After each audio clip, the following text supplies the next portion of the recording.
سلام رفقا، خوش اومدید به ویدیو جدید. تو این ویدیو چالشایی که دادید همشون نه، ولی خب انجام میدم.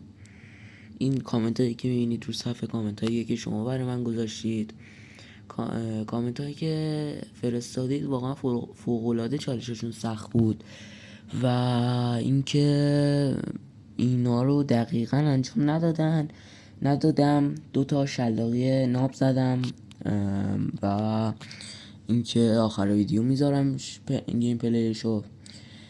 بچه کامنت بذارید، لایک کنید، ساب کنید اگه خوشتون اومد. و راستی دوست عزیز که کامنت گذاشتید شلاقی ها رو چجوری به این راحتی میزنید، این ویدیو اگه به 50 تا لایک برسه، ویدیوی بعدی آموزش این که چجوری اون شلاقی ها رو میزدم و میذارم. برو که بریم.